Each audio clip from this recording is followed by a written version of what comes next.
मौसम के साथ जोड़कर उसकी खूबसूरती को लेकर आता है। कभी हालात की बात करें तो उसमें भी महबूबा से बात करता हुआ महसूस होता है।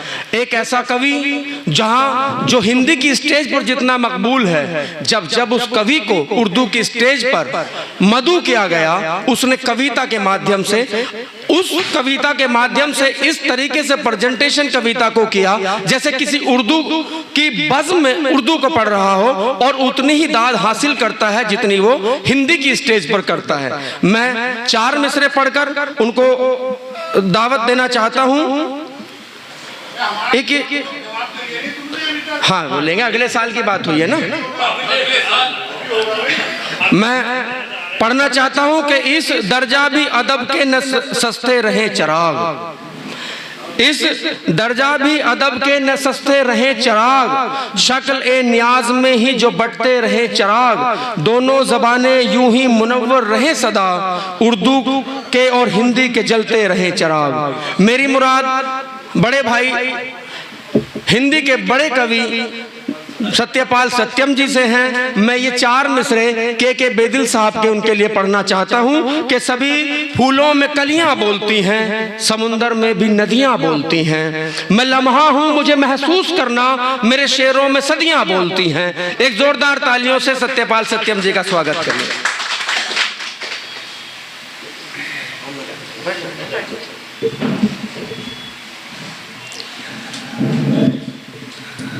सभी को प्रणाम करता हूं और आज के हमारे अध्यक्ष महोदय से इजाज़त।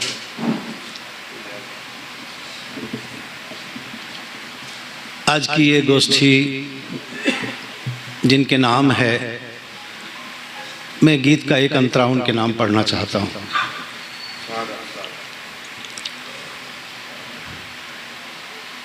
प्राण तुम किसके सगे हो, प्राण तुम किसके सगे, प्राण तुम किसके सगे हो, प्राण तुम किसके सगे, आत्मा के या हृदय के या निकट हो देह के, प्राण तुम किसके सगे हो, प्राण तुम किसके सगे, दृग सजल सूखे तनिक जब स्वप्न गहराने लगे, दृग सजल सूखे तनिक जब स्वप्न गहराने लगे, खींच कर आंचल छुड़ा कर हाथ तुम जाने लगे, बस तभी से घिर रहे हैं, बस तभी से घिर रहे हैं मेघ अब संदेह के, प्राण तुम किसके सगे हो, प्राण तुम किसके सगे, आत्मा के ना हृदय के ना निकट तुम देह के, प्राण तुम किसके सगे हो, प्राण तुम किसके सगे।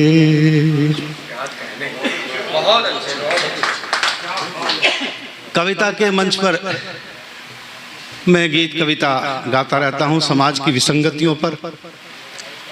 मेरे बहुत सारे सवालात बहुत लोगों से, परिवार से, समाज से, राजनीति से, देश के प्रबुद्ध लोगों से तरह तरह के सवालात रहे हैं। मेरे मुक्तक के चांद से उतरती है चांदनी तो दिखती है, चांद पे लगा हुआ कलंक नहीं दिखता, सांप के डसे का विष फैलता तो दिखता है, आदमी के डसने का डंक नहीं दिखता, संगमर मरी मद भरी देह दिखती है, वासना में विष भरा अंक नहीं दिखता, जब से हमारा पेट भरने लगा है यारो हमें दुनिया में कोई रंक नहीं दिखता। और हवाएं दक्षिणपंथी हैं, ये बहने वाले को प्यार देती हैं। हवाएं दक्षिणपंथी हैं, ये बहने वाले को प्यार देती हैं। अल्लाह हो, ईश्वर हो, प्रकृति हो, दुर्बल को मार देती है। अल्लाह हो, ईश्वर हो, प्रकृति हो, दुर्बल को मार देती हैं। हमारा दाहिना हिस्सा, कुछ फुटकर शेर में जो मेरी गजल के हैं वो मैं आपके सामने रख रहा हूं। हमारा दाहिना हिस्सा, लोग कहते हैं कि दर्पण सच बोलता है, आईना कभी झूठ नहीं बोलता। मैं कहता हूं दर्पण आधा सच बोलता है।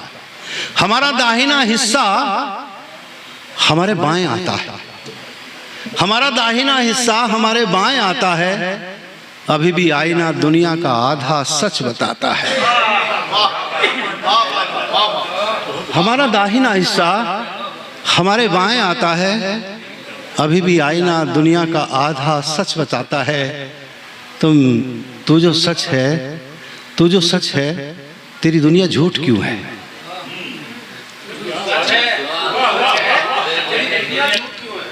तू जो सच है, तेरी दुनिया झूठ क्यों है?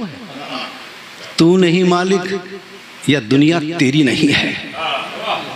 तू नहीं मालिक या दुनिया तेरी नहीं है? मेल ना खाए कवि की भावना से, कविता उसकी हो मगर उसकी नहीं है। मेल ना खाए कवि की भावना से, कविता उसकी हो मगर उसकी नहीं है।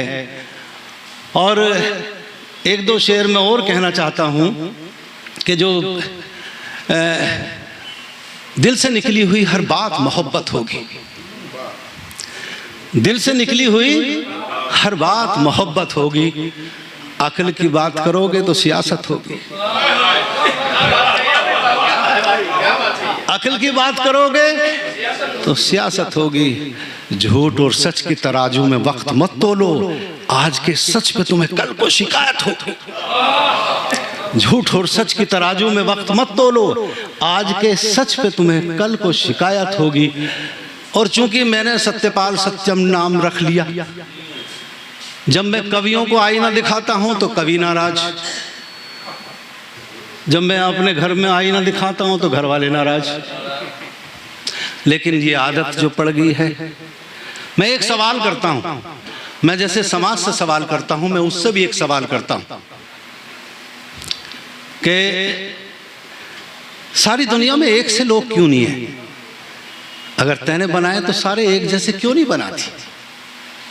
ये एक सवाल है मेरा। मैं इसे 4 पंक्तियों में कहता हूं। अज्ञान था संसार में सब ज्ञान से पहले। अज्ञान था, एक छोटी सी कहानी पढ़ी थी मैंने याज्ञवल्क्य और गार्गी की। याज्ञवल्क्य ने कहा कि सारी दुनिया ईश्वर की बनाई हुई है, तो गार्गी कहने लगे जब सारी दुनिया ईश्वर की बनाई हुई है तो ईश्वर को किसने बनाया? सवाल सोचने का है। मैं 4 पंक्ति लिखता हूं। अज्ञान था संसार में सब ज्ञान से पहले, एक वस्तु ही था सब जहान से पहले। एक वस्तु ही था सब जहान से पहले। जब तू बनाने वाला था, एक बात मैं पूछूं, काफिर बनाया कैसे मुसलमान से पहले? इस धरती पर राक्षस पहले आए हैं और देवता बाद में। राक्षसों के आने पर ही देवता आए हैं उनका संहार करने के लिए। तो ये सवालात मैं उससे ही करता हूं कि उसने काफिर को कैसे बनाया, पहले क्यों बनाया राक्षस? कि अज्ञान था संसार में सब ज्ञान से पहले, एक वस्तु ही था सब जहान से पहले। जब तू बनाने वाला था, एक बात मैं पूछूं, काफिर बनाया कैसे मुसलमान से पहले? और एक, क्योंकि मैं आप शायरों के बीच में हूं तो मैं सोचता हूं असल में ये हौसला देने वाले हमारे पॉपुलर मेरठी हैं। वो कह रहे हैं तुमसे तो बेहतरीन कोई बढ़िया शायरी नहीं कर रहा। अरे मुझ पे तो गजल आती ही नहीं, मैं शायरी आती नहीं मेरे पे। तुम कैसे कह रहे हो कि शायरी आती है मेरे पे? और इन्होंने मुझे बुला बुला के कहने के तुम तो बहुत बढ़िया लिखते हो, बहुत बढ़िया लिखते हो। अच्छा, जब मैं एक बार चढ़ जाता हूँ फिर उतरता नहीं। वो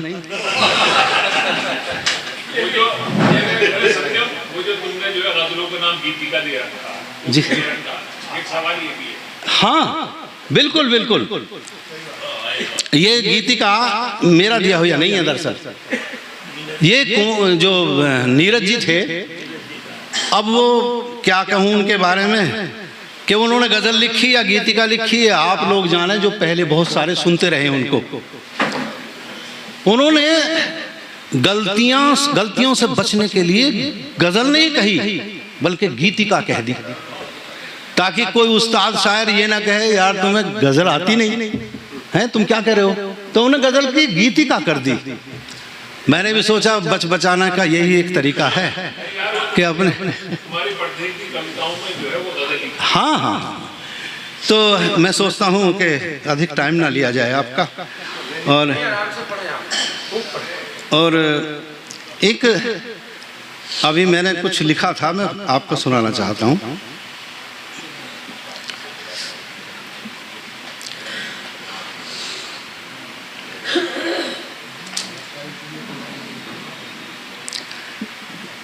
वो है कि छोटी छोटी बात पर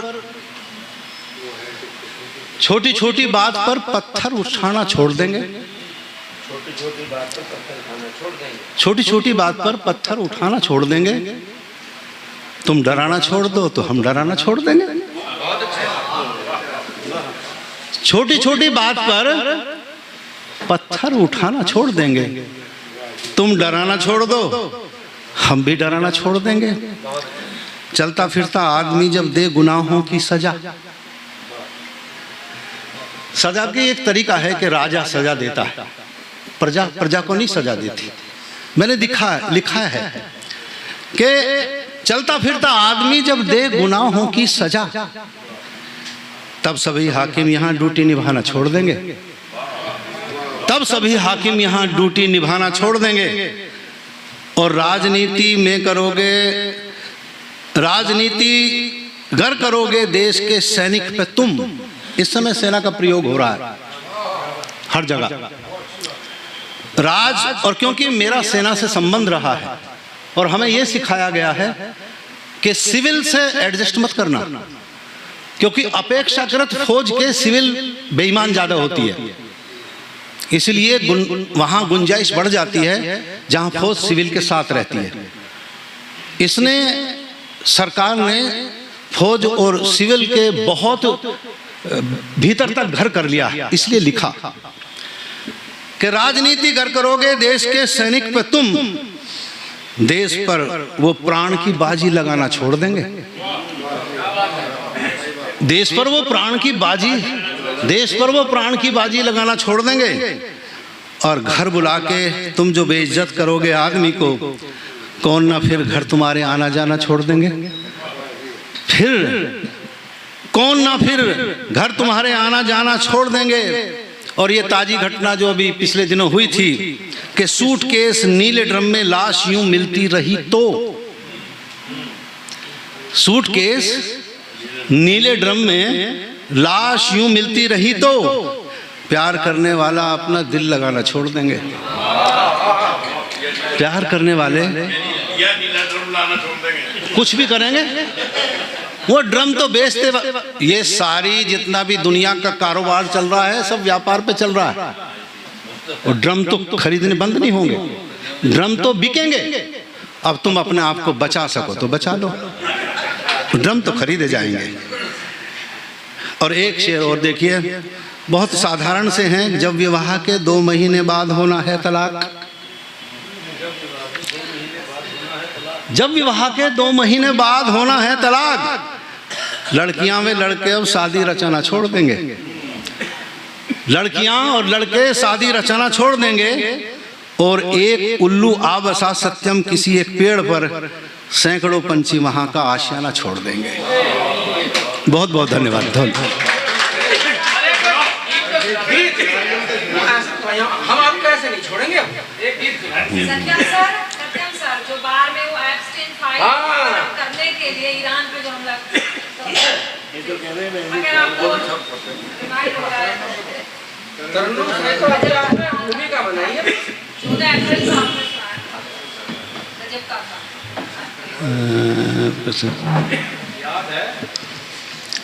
और वो पता नहीं क्या था, 8 किताबें मैं लिख और सैकड़ों गीत मुझे याद हैं अपने, और उनमें से पता नहीं इन्होंने कौन सा सुना था। अगर कोई फाइल को कवर अप करने के लिए मोदी ने ईरान सामने आप कुछ भी पढ़ दीजिए, जी, जी, जी। सब अच्छे ही हैं, मगर गीत सुना दीजिए। जी मैं गीत सुनाता हूँ। अब गीत सुना दीजिए अपनी पसंद के बाद। बिजली नहीं आ रही और गर्मी भी बहुत है, ऐसे में मैं एक गीत ऐसा सुनाना चाहता हूँ जो तुम्हारे इस वातावरण को थोड़ा सा नम कर रहा है। तो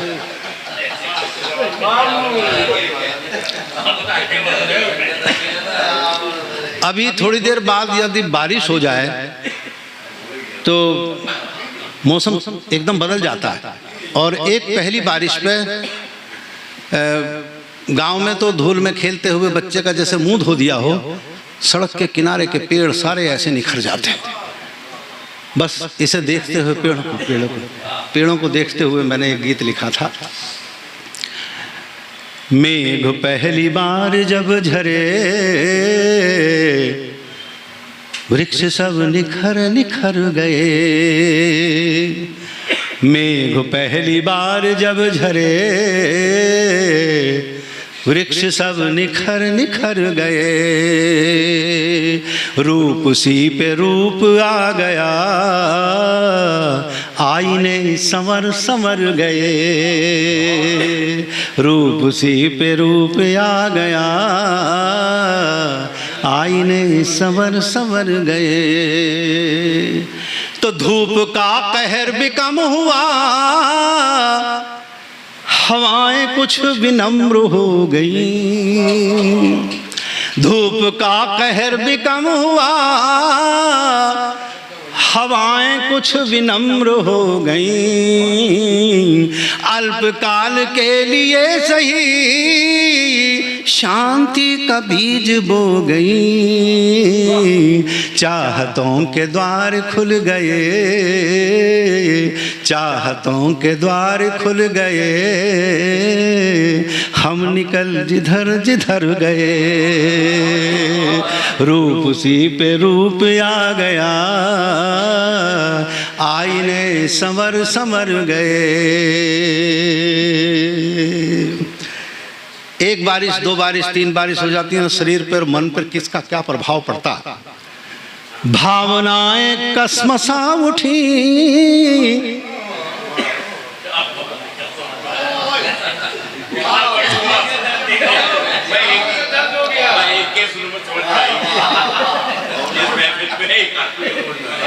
मैं असल में जब मैं किशोर अवस्था में था तो एक पाताल तोड़ कुआं था। मैंने सोचा, नहीं तो 70 साल का हो जाऊंगा अभी अब, तो पाताल तोड़ कुएं में इसलिए कूद गया कि इसकी गहराई नापूंगा, और मैं नीचे जाते जाते दम घुटने लगा। फिर वहां जो एक पत्थर पड़ा था उस पर पैर मारा, और ये शुक्र है कि उधर ऊपर तक आ गया। तो यही सोचकर नाव से आकर कूद पड़ा। पत्थर पड़ा हुआ था उसके अंदर, नीचे पत्थर पड़ा हुआ, नहीं पत्थर इस पे स्पंज था, ये पैर पे स्पंज था। पैर में तो स्पंज होता है, तो पैर जो मारा उसमें, पैर उस पे मारा पत्थर पे। हाँ हाँ हाँ हाँ। तो वो यही सोचकर नाव से आखिर कूद पड़ा मैं लहरों में, डूबने वाला ही जानेगा सागर की गहराई को। अच्छा, तो अब बीच में आपने टोक दिया, मैं तो कहानी पे कहानी और याद आ जाती है। तो 1 और 2, 3 बारिश जब हो जाती हैं तो शरीर और मन पर क्या प्रतिक्रिया होती है उसकी। तो भावनाएं कसमसा उठी, शरारतें, इससे आगे और भी है। भावनाएं कसमसा उठी, शरारतें ठिठोलियां हुई। मिट गई कड़वाहटें सभी, सब रसीली बोलियां हुई, मुख से मुस्कुराहटें झरी, मुख से मुस्कुराहटें झरी, और खिल अधर अधर गए, रूप सी पे रूप आ गया, आईने संवर संवर गए। और हमारे तो गांव का रहने वाला उस समय मैंने देखा है, शहर में तो बहुत बाजार लगते हैं, लेकिन गांव में महिलाएं चूड़ियां पहनने निकलती हैं सावन के महीने में, और जो वो चूड़ियां पहनती है उनके चेहरे को देखो आप। उस पर मैंने ये छंद लिखा। नहीं, वो हो ही नहीं सकता आपको, वो आपको नहीं हो सकता, वो केवल वो एहसास केवल कवि को ही हो सकता है, सबको नहीं हो सकता ये। वो केवल कवि को होता है एहसास, वो आपको नहीं है। साधारण आदमी अगर ऐसे होने लगे तो सारे कवि ना हो जाएंगे।